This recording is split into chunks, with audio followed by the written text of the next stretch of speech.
एक जागा जिथे प्रत्येक मशीन नाही तर एक संधी आहे स्वतःला घडवण्याची.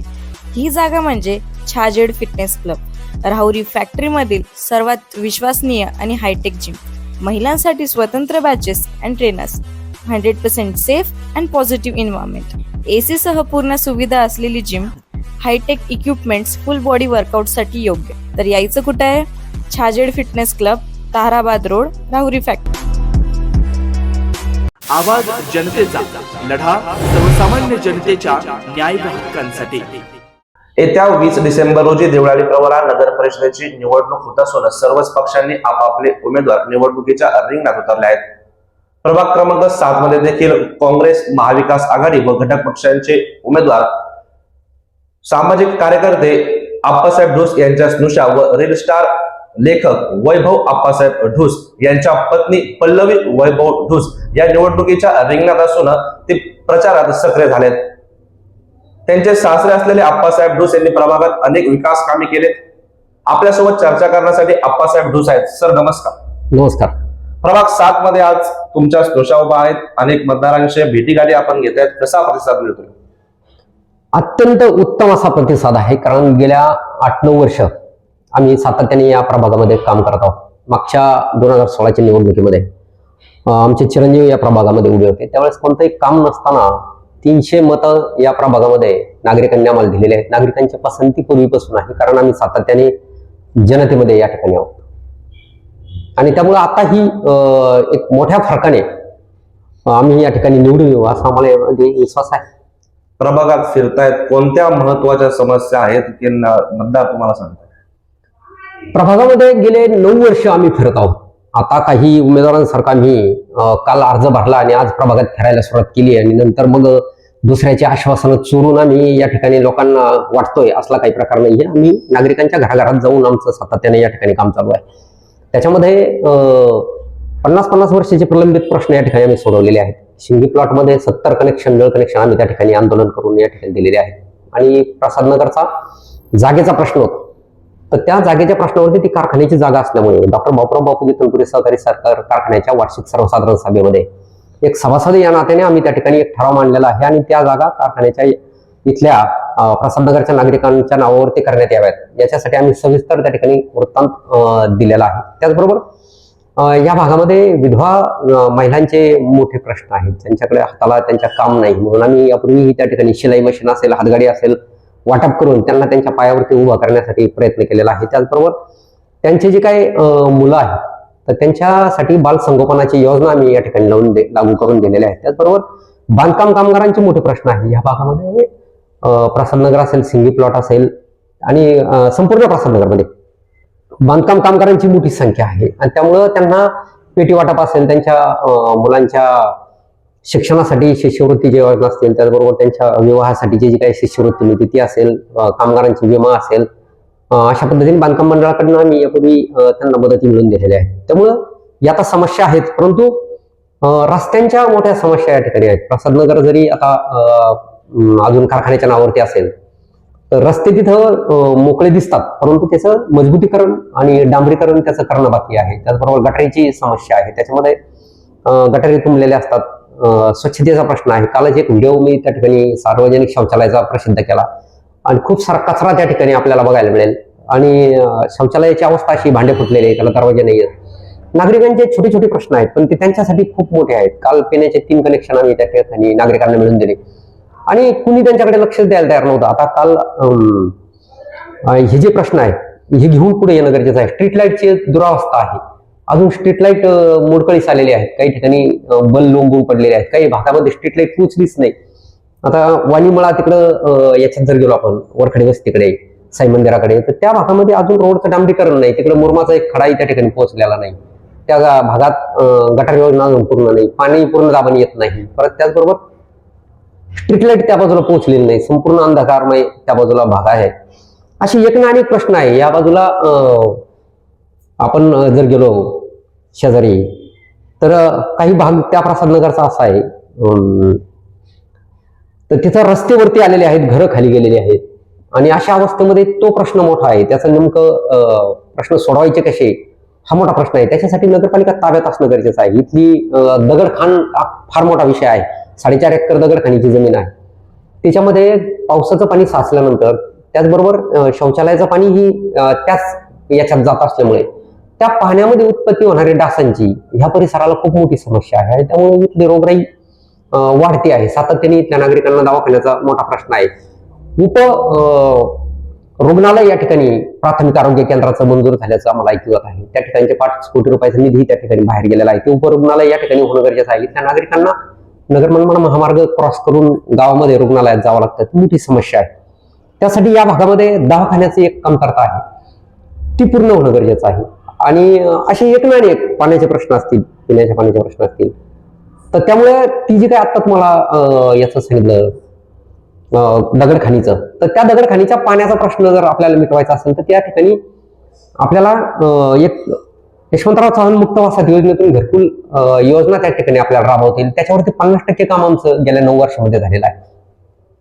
सत्ता नसतानाही आमच्याकडनं इतके सारे कामं झालेली आहेत. परंतु काही कामं करण्यासाठी आपल्याला सत्ता असणं गरजेचं आहे. म्हणून नगरपालिका ताब्यात जर असेल तर आपल्याला हा घरकुलाचा प्रश्न लवकर मिटवता येईल. पुन्हा यांच्या जागा यांच्या नावावर करून देण्यासाठी जे प्रश्न आहेत ते लवकर मिटवता येतील. घरकुलं देऊन यांच्या स्ट्रीट लाईटचे प्रश्न या ठिकाणी लवकर मिटवता येईल. असे एक ना अनेक या ठिकाणी प्रश्न आहे. केंद्रात राज्यात शिवसेना भाजपची सत्ता आहेत, काँग्रेसची सत्ता नाहीत. हा विकास काम होतील असं वाटतं? तुम्ही जर असं म्हणाल की केंद्रामध्ये सत्ता आहे, राज्यामध्ये सत्ता आहे, तर आता काही मंडळी या ठिकाणी सांगतात की मी देवाभाऊचा लाडका वगैरे, तर असं काही नसतं. देवाभाऊचं संपूर्ण राज्य लाडका आहे. मुख्यमंत्री हा कोणत्या पक्षाचा नसतो किंवा कोणाचा लाडका वगैरे असं काही नसतं. तो प्रत्येक नागरिकांसाठी त्या ठिकाणी मुख्यमंत्री असतो. तो कोणत्या पक्षाचा प्रमुख म्हणून नसतो. आणि ज्यावेळेस सरकार स्थापन होतं त्यावेळेस मुख्यमंत्री असतील, उपमुख्यमंत्री असतील. माझा स्वतःचा अनुभव आहे. मी सुद्धा अभिमानाने या ठिकाणी सांगू शकतो की मी सुद्धा महाराष्ट्र शासनाचा लाडका आहे. मी एक छत्रपती पुरस्कार प्राप्त आंतरराष्ट्रीय खेळाडू आहे. देशाचं मी नाव केलेलं आहे. त्यामुळे मी काही समस्या घेऊन गेलो तर मला कोणत्याही प्रकारची शासनामध्ये पक्ष म्हणून माझ्याकडे कधी बघितला जात नाही. तिथले प्रश्न सोडवायला. आणि त्याचं एक ज्वलंत उदाहरण तुम्हाला सांगतो मी. आणखी 1 वर्ष सुद्धा नाही झाला, आपण अप्पर वैतरणीचा एक व्हिडिओ या ठिकाणी नाशिक जिल्ह्यामध्ये जाऊन प्रसिद्ध केला होता. वैतरणीचं पाणी समुद्राला 70 TMC जातं, त्याचा अधिकृत रिपोर्ट होता आणि तो आम्ही व्हिडिओच्या माध्यमातून शासनाच्या लक्षात आणून दिला. त्यामुळं जो नागरिक प्रश्न नागरिकांचे घेऊन येतो त्याचे प्रश्न सोडवणं हे मुख्यमंत्री असेल, उपमुख्यमंत्री असेल, सरकारचं आद्य कर्तव्य आहे. त्यामुळे कोणी म्हणत असेल मी लाडका वगैरे, तर ते हा बालिशपणा आहे. तर याच्यामध्ये लाडका वगैरे असं काही नसतं. तर आम्ही जो प्रश्न मांडला तर त्याच्यामुळे अर्ध्या राज्याचा पाणी प्रश्न या ठिकाणी सुटलेला आहे. आणि मग असं जर कोणी जनता प्रश्न घेऊन येत असेल जनतेचे, तर या ठिकाणी कोणतंही सरकार असेल तर ते कधी अडवत नाही. सरकार हे अडवण्यासाठी बिलकुल नसतं. सरकार काम करण्यासाठी नागरिकांनी निवडून दिलेलं असतं आणि ते जनतेची कामं करतात. त्यामुळं आपण सरकारमध्ये पाहिजे असलं काहीही नाही. आता जर आम्ही जर सरकारमध्ये नाही तर मग आम्ही इथल्या शिंदी प्लॉटमध्ये 50 वर्ष काम नव्हतं झालं तर आम्ही नळ कनेक्शन त्यांना मिळून दिले. गावामध्ये 4 ठिकाणी कॅनलवरती 10-10 लाख रुपयाचे आपण पुलं त्या ठिकाणी टाकून दिले. तर आम्ही काय सरकारमध्ये नव्हतो तरी पण त्या ठिकाणी आम्ही 10-10 लाख रुपयाचे 40 लाख रुपयाचे पुलं आपण त्या ठिकाणी देऊ शकतो. तेव्हा हा जो गैरसमज आहे की मी देवाभाऊचा लाडका, मग फक्त माझेच कामं होतील बाकीच्यांचे कामं होणार नाही, तर हा समज खरं म्हणजे बाकीच्यांनी डोक्यातून काढून टाकला पाहिजे. इथे सर्वच जण लाडके आहेत आणि ज्या पद्धतीने अप्पर वैतरणीचं पाणी मी अर्ध्या महाराष्ट्राला देऊ शकलो आणि मूळ म्हणजे त्या अप्पर वैतरणीचं पाणी अर्ध्या महाराष्ट्राला मिळाल्यामुळं माझ्या जिल्ह्यामधल्या समन्वयी पाणी वाटपाचा जो तिढा होता ते या ठिकाणी सुटायला मदत झालेला आहे. आणि मुळा, भंडारदरा आणि निळवंड्याचं जे पाणी याला जायकवाडीला जाणार होतं तर ते पाणी आता इथेच थांबणार आहे. माझ्या शेतकऱ्यांचा पाणी प्रश्न त्यामुळे होणार. अनेक विकास कामे प्रलंबित आहेत असे तुम्ही सांगतायत, परंतु विरोधकांकडून विकास कामांचा पाडाच वाचला जातोय. खरं म्हणजे मला हसू येतं विरोधकांकडून विकास कामांचा पाडा वाचला जात असताना. आम्ही ज्या पद्धतीने गेले 8 वर्ष काम करत आलेलो आहे तर त्या 8 वर्षामध्ये आम्ही जे जे कामं या ठिकाणी करत आलेलो आहे तर तीच विकास कामे आम्ही करणार अशा पद्धतीचं सांगितलं जात आहे. आता कोणत्या विकास कामांचा पाढा वाचला जातो तर त्याचे व्हिडिओ चित्रीकरण वगैरे जर केलं जात असेल तर आजही देवळाली प्रवाराचं जे गौरीमाळ आहे त्या ठिकाणचं तलाव फुटलेला आहे, तो कुणाला 8-10 वर्षात बुजता आला नाही. ते आम्हाला काम त्या ठिकाणी हाती घ्यावं लागलं. त्यामुळे कुठेतरी आता तिथं साहित्य येऊन पडलं आणि त्याचं काम त्या ठिकाणी मार्गी लागणार आहे. आजही देवळाली गावाला पोलीस स्टेशन नाहीये, आजही देवळाली गावाला क्रीडांगण नाहीये, आजही देवळाली गावाला जिल्हा उपरुग्णालय नाहीये, आजही देवळाली गावाला एसटी स्टँड नाहीये. मग नेमकं कोणता विकास यांनी केला असं यांचा समज आहे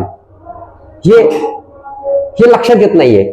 आणि जर विकास कामांचा पाढा वाचला जात असेल तर माझ्याकडे विरोधकांचं 2016चं या ठिकाणी जाहीरनामा आहे. याच्यामधला कोणताही दिलेला जनतेला शब्द आजपर्यंत त्यांनी पूर्ण करू शकलेला नाही. आणि हे जर वाचायला सुरुवात केलं तर मी हे जाहीर सभेमध्ये वाचणार आहे, पण त्याचे काही मुद्दे या ठिकाणी मी आता वेळेअभावी थोडक्यात सांगतो की यांनी क्रीडांगणाचा शब्द दिलेला होता. देवळाली गावात पुढे क्रीडांगण आहे का? यांनी शनी मंदिराच्या जवळ वेशीचा शब्द या ठिकाणी दिलेला आहे. शनी मंदिराजवळ कोणाला वेस दिसते का? यांनी स्विमिंग टँकचा या ठिकाणी शब्द दिलेला आहे. पुढे स्विमिंग टँक पूर्ण झालेला आहे का? आणि तुम्ही म्हणता आम्ही देवाभाऊचे लाडके, मग हे स्विमिंग टँक कमून अद्यापर्यंत झालेलं नाहीये का? स्विमिंग टँक तुम्ही पूर्ण करू शकले नाही का? भूमिगत गटार अर्धवट ठेवलेले आहे का? अमरधाम देवळाली प्रवाराचे प्रश्न प्रलंबित आहेत का? कामगारांचे पगार थकलेले आहेत आणि भूमिगत गटारीचे बिलं तुमच्याकडून आता थकलेले आहेत. त्याच्यामुळे ते जे त्याच्यावरती जे काम करत होते नगरपालिकेचे सफाई कर्मचारी आता घरी काढून दिलेले, त्यांचा पगार नाहीये.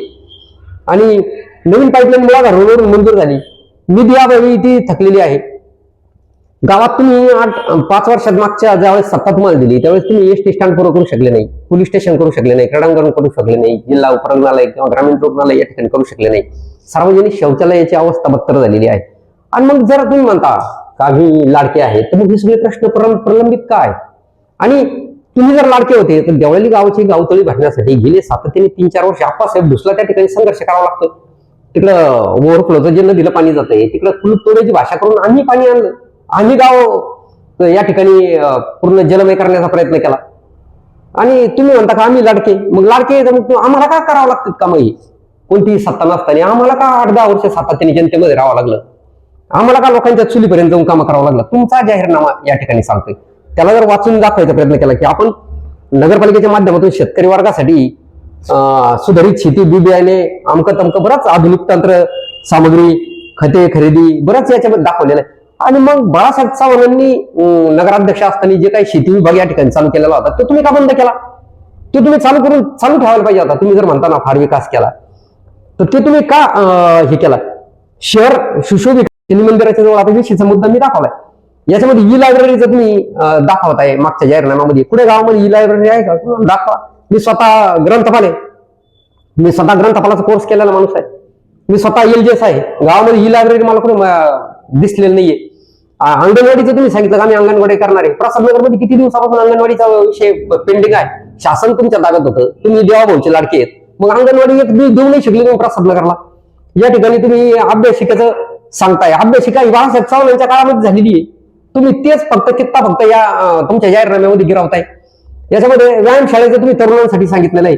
त्या व्यायामशाळेची अवस्था जर आता जाऊन बघितली, मी कित्येक वर्ष त्या व्यायामशाळेत काम केलं नाही, मी स्वतः एक खेळाडू आहे. त्या व्यायामशाळेमध्ये साहित्य राहिलेलं नाही, किती अवस्था वाईट झाली, पडायला झालेली ती. गुलाबराव दादांच्या काळामध्ये ती व्यायामशाळा झालेली, तिची अवस्था आज काय जरा जाऊन बघा नागरिकांना म्हणून. आणि नगरपालिकेनेच बांधलेल्या निधीमध्ये त्या वड्याच्या कड्याला जी इमारत झाली तिच्यामध्ये तुम्ही 4 साहित्य मांडलं त्याला व्यायामशाळा म्हणत नाहीये. व्यायामशाळा जरा खाजगी ठिकाणी जाऊन बघा. माझ्या गावातले आजही मुलं टाकळीला थेट व्यायामाला जातात, लाज वाटते मला सांगायला, व्यायामशाळे नसल्यामुळे. आणि त्याचबरोबर जे डिजिटल क्लासरूम एक नाही समजलं, कुठे चालू केलं डिजिटल क्लासरूम? तुम्ही पथदिव्यांचं सोलर एनर्जीवर तुम्ही पथदिवे करणारे असं सांगितलं होतं. आज गावात पथदिवे किती रस्त्याला आहेत?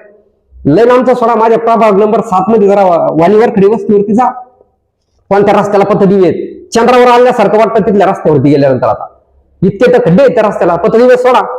असे एक ना अनेक प्रश्न आहे. एसटी डेपोचा प्रश्न तुम्ही याच्यामध्ये मांडताय. कुठे एसटी स्टँड द्यावलेला आहे? एसटी डेपो झालाय का? कधी झाला? पोलीस स्टेशनचा मंजूर पोलीस स्टेशनच्या बांधकामाला किती मिळून देणार असं सांगितलं. आप्पासाहेब भुसला ती पोलीस स्टेशनची जागा तुम्ही ताबा घेतला होता, त्या जागेचा तुम्ही त्या ठिकाणी आरक्षण टाकलं होतं, तुम्ही त्या ठिकाणी अनधिकृत गाड्यांचं रिझर्वेशन टाकून ते पोलीस स्टेशनच्या जागा ताब्यात घेतल्या होत्या. म्हणजे पोलीस स्टेशन होत नाही असं तुम्हाला वाटतं का? तुम्ही इकडे तुमच्या जाहीरनाम्यामध्ये सांगताय की त्याला आम्ही निधी देऊ. कुठे पोलीस स्टेशनचं झालंय का काही? ती जागा आम्ही मोकळी केली, आम्ही त्याच्यासाठी निधी मागतोय, भांडतोय किती दिवसाचं. आणि नागरिकांसाठी विमा योजना म्हणता तुम्ही, कामगारांसाठी विमा, शेतमजूर वर्गासाठी तुम्ही विमा योजना बांधकाम मजुरांप्रमाणे चालू करणार नाही. कोणत्या शेतमजुराला तुम्ही बांधकाम मजुराला विमा दिलाय कधी करू? त्यामुळे या असे एक ना अनेक मी अर्धच वाचलंय फक्त, वेळेअभावी आता जादा देत नाहीये. पण हे याचा पूर्ण मी सांगता सभेला याचा पूर्ण विषय मी मांडणार आहे की आपल्याकडे किती कामं आता सध्या बाकी आहेत. लोक आता वैतागलेले आहेत, जनतेला आता बदल हवा आहे. आणि त्यामुळं जनता या ठिकाणी खूप सारे असे ताकदीनं या ठिकाणी महाविकास आघाडीच्या सोबत जनता उभी आहे. आणि महाविकास आघाडीला या ठिकाणी भरघोस मतांनी या ठिकाणी निवडून दिल्या जाणार आहे. आणि जास्तीत जास्त सीट या ठिकाणी महाविकास आघाडीचेच निवडून येणार आहे नगराध्यक्षांसह, याची आम्हाला खात्री. भाजपाबरोबर शिवसेनेचंही आव्हान तुमच्या समोर आहे, प्रभागातही आहे, बाकीच्या ठिकाणी आहे, याकडे कसं? नाही, शिवसेनेचं आम्हाला बिलकुल काही हे आव्हान नाहीये. कारण शिवसेना आणि भाजप राज्यामध्ये सत्तेत आहे. त्यामुळं त्यांची जी काही मतांची विभागणी आहे ती आपसात होणार आहे. आम्ही महाविकास आघाडी, काँग्रेस असेल, प्रहार असेल, RPI असेल, पुन्हा एकलव्य संघटना असेल आणि इतर समविचारी ज्या संघटना आहेत, यांची मतांची जर गोळाबेरीज केली तर आजही आम्ही 9,000 मतांच्या पुढे या ठिकाणी गावामध्ये आहोत. जे कुणी कोणत्या अभ्यासकाची याला गरज नाही. लहान मुलगा त्या ठिकाणी सांगेल की तुम्ही सगळ्या मतांची जर गोळाबेरीज केली. आणि म्हणून यांना आता ज्यांनी मस्जिदी त्या ठिकाणी पाडण्याच्या धमक्या दिल्या होत्या, ज्यांनी मशिदीचे पत्रे काढले, त्यांना आता मुस्लिम समाजाचा कळवळा आलेला आहे. ज्यांनी डॉक्टर बाबासाहेबांचा फोटो आता बाहेर काढलेला होता, त्यांना आता डॉक्टर बाबासाहेब आंबेडकरांच्या पुतळ्याचा त्या ठिकाणी प्रेम तयार झालेला आहे. ज्यांनी आदिवासी समाजाला मारहाण केली, त्यांना आता आदिवासी समाजाचा या ठिकाणी कळवळा आलेला आहे. असे एक ना अनेक समस्या गावामध्ये आहेत. तुम्ही आता चर्चचा प्रश्न आहे, आमच्या शेजारीच प्रसाद नगरचे एक चर्च आहे, त्याचाही पाडण्यासाठी तुम्ही आता नोटीस देता, हे एकदम चुकीचं आहे. आणि म्हणून हा समाज आतापर्यंत कधी यांनी एकवटू दिलेला नव्हता. आणि महाविकास आघाडीच्या रूपाने हा संपूर्ण समाज, पण त्याच्यामध्ये मुस्लिम समाज असेल, आदिवासी समाज असेल, आमचा दलित समाज असेल, आमचा ख्रिश्चन बांधव असेल, माळी समाज असेल, हा सगळा आता एकवटलेला आहे. आणि यांची बेरीज जर आपण केली तर ही 10,000च्या पुढे जाते. त्यामुळे आम्हाला बिलकुल असं वाटत नाही की भाजप आणि सेना स्वतंत्र लढतात आणि त्याच्यामुळे त्यांचा आमच्या मतावरती काही परिणाम होणार नाही. असं काहीही होणार नाही. शिवसेनेकडून दावा केला जातो नगर विकास खातं त्यांच्याकडे आहे, एकनाथ शिंदे, त्यांचा आम्हाला फायदा होईल. नाही, तसं जर असतं तर मग गेल्या नगरविकास खातं काय आज मिळालेलं नाहीये. 2024ला निवडणुका झालेल्या आहे, वर्ष झालं यांच्या ताब्यात नगरविकास येऊन. आतापर्यंत त्यावेळेला नगरपालिकेला नगरविकास विभागाने काय दिलं हे त्यांना त्या निमित्ताने सांगावं लागेल. आणि नागरिक सुज्ञ आहेत, नगरविकास विभागाने देवळालीसाठी स्वतंत्र काय दिलं. आता मी तुम्हाला सांगितलं की जी पाणी योजना आहे तिचं निधीअभावी पडून आहे. तुमच्या गावातल्या समस्या, आता शौचालयाचा मी काल एक व्हिडिओ केला, काय अवस्था आहे त्याच्यामध्ये, भांडे फुटलेले आहेत, गच्च भरलेले आहे, ते त्याचं पाणी जायला जागा नाहीये, तिथं नागरिकांना पाणी घ्यायला सोय नाहीये, दरवाजे त्याला नाहीयेत, नागरिक कसे कसे बसत असतील. तरी नशीब समजा की मी फक्त पुरुषांचं शौचालय त्या ठिकाणी दाखवलं, कारण महिला शौचालयाच्या बाजूने मी गेलो नाही, पण महिला शौचालयाची सुद्धा हीच अवस्था आहे. गावात तुम्ही विधवांचे काही प्रश्न तुम्हाला माहिती आहेत का? विधवांचे काही प्रश्न तुम्ही सोडवलेत का कधी? गावामध्ये तरुण मुली ज्यांना कुणी पालक नाही अशा पद्धतीचे तरुण मुली उघड्यावर राहत होत्या, त्यांच्याकडे तुम्हाला काळजी वाटली का? आप्पासाहेब भोसला त्या ठिकाणी अनाथ मुलीला त्या घर द्यावा लागला, आप्पासाहेब भोसला विधवेला एखाद्या घर द्यावा लागलं, आप्पासाहेब भोसला इकडे गावात शिलाई मशिनी वाटावं लागला, त्यांना त्यांच्या पायावर उभा करावं लागला. आणि मग नगरविकास खातं जर तुमच्या ताब्यात होतं का? एक योजना सांगा आम्हाला की तुम्ही आणली आणि या ठिकाणी गावात राबवली. तुम्ही म्हणता की नगरविकास खातं आता त्यांच्या ताब्यामध्ये आहे. तर आता नगरविकास मंत्री जरी आदरणीय एकनाथ शिंदे साहेब असतील, तर एकनाथ शिंदे साहेब मुख्यमंत्री असताना सुद्धा नगरविकास विभाग त्यांच्याकडेच होता. मग त्या काळात तरी नगरपालिकेला देवळालीच्या कुठं काय मिळालं? आमच्याकडे कुठेही काही मिळालेलं नाहीये. देवळाली प्रवरा मुळा धरणाची जी काही पाईपलाईन आहे आता नवीन मंजूर झालेली, तर ती नवीन मंजूर झालेल्या पाईपलाईन निधीअभावी सध्या थांबलेली आहे. आणि ह्या नवीन पाईपलाईनमुळे मला जुनी पाईपलाईन आता या ठिकाणी आठवली. जुनी पाईपलाईन ज्यावेळेस फुटली का फोडली ते प्रश्न सध्या नागरिकांमध्ये संभ्रमावस्था आहे. त्यावेळेस गावाला 4 दिवस पाण्याचा मोठा प्रश्न तयार झालेला होता. आणि तेव्हा काही स्थानिक नगरसेवक आमच्या इथले आमचे मित्र ज्ञानेश्वर माऊली त्या ठिकाणी धावून आलेले होते जनतेसाठी. त्यांनी स्वतः त्यांच्या मोटरीचं पाणी देवळालीला या ठिकाणी दिलेलं आहे जोडून. 4-5 दिवस त्यांनी त्यांची शेती थांबून गावाला पाणी पाजलं. आणि त्यावेळेस नगरविकास विभागाने या ठिकाणी मदत करण्याचं सोडून हे नगरसेवक त्या ठिकाणी मदतीला धावून आले. त्यांना साधं नगरपालिकेने त्यांच्या सत्ताकाळामध्ये नगराध्यक्षांनी एक साधं गुलाबाचं फूल सुद्धा दिलं नाही. हे त्यांच्या इथं आवडलेलं नाहीये. आणि त्यामुळं नगरविकास विभाग तर दूरच राहिला. नगरविकास विभाग तुम्ही म्हणतात, आजही वाणी वस्तीवरती जा तुम्ही, ह्या नगरसेवकांना सत्तेमध्ये यांनी प्रश्न मांडले की वाणी वस्तीवर खडीवस्तीवरचे रस्ते तुम्ही त्या ठिकाणी करा. ते या ठिकाणी नगराध्यक्षांना तत्कालीन ते प्रश्न आवडले नाही, त्यांना ते रस्ते करायचे नव्हते, विरोधात त्या ठिकाणचं मतदान जातं म्हणून. आणि म्हणून त्यांनी ते रस्ते पेंडिंग ठेवले.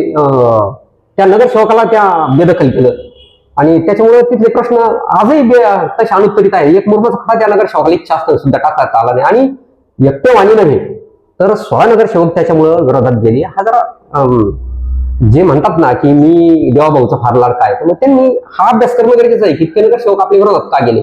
तर त्यांच्या अशा वागण्यामुळं या ठिकाणी ते प्रश्न. आणि आजच ते म्हणतात, आता ते काय म्हणतात की तिजोरीच्या चाव्या माझ्या चलतात.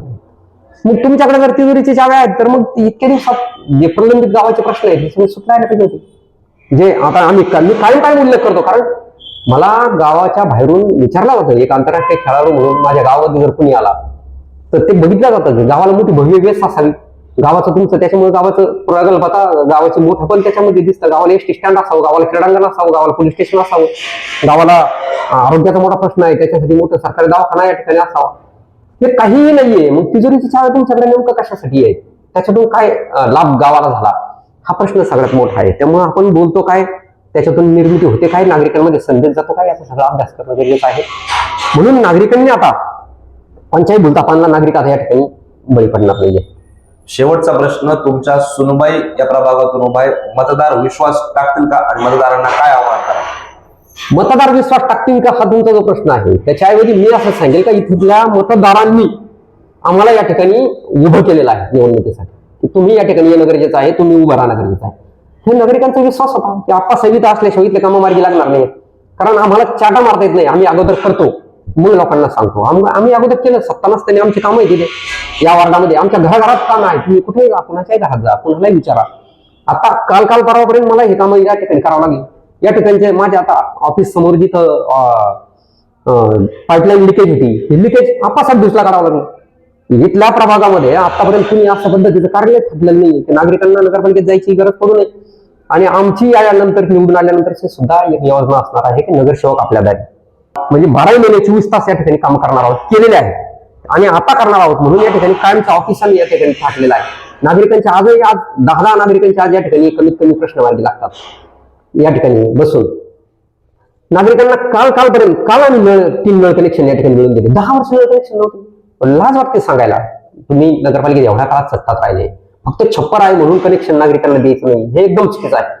अशा पद्धतीने आणि त्या वडार गल्लीमध्ये त्या ठिकाणचं लिकेज आप्पासाहेब दिसला जाऊन लिकेज काढावं लागलं. 4 वर्ष त्या ठिकाणी लिकेज मधलं घनपाणी नागरिक पित होते. मग असं असताना नागरिकांना माहिती आहे की आप्पासाहेबांना या ठिकाणची घराघरातील प्रश्न माहिती आहे आणि आप्पासाहेबच आम्हाला या ठिकाणी पाहिजे, अशा पद्धतीचा आग्रह या ठिकाणी नागरिकांचा असल्यामुळे नागरिकांच्या मागणी खातर उमेदवार या ठिकाणी उभे राहिलेले आहेत. आणि या ठिकाणी पल्लवी ढुसच नव्हे तर चैतन्य आल्लाट असतील, कृष्णभाऊ मुसमरे असतील, यांना अत्यंत भरघोस मताने या ठिकाणी निवडून दिले जाणार आहे. आणि सर्वात जास्त गावातून लीड या ठिकाणी प्रसाद नगर मधून अध्यक्षपदाला आमच्याकडनं असणार आहे, याची आम्हाला खात्री आहे. निश्चित प्रभागातील या मागील केलेल्या विकास कामांच्या जोरावर मतदार काँग्रेस. नवनवीन घडामोडी आणि सत्य बातमी पाहण्यासाठी आजच आमच्या YouTube चॅनलला सबस्क्राईब करा, शेअर करा आणि लाईक नक्की करा.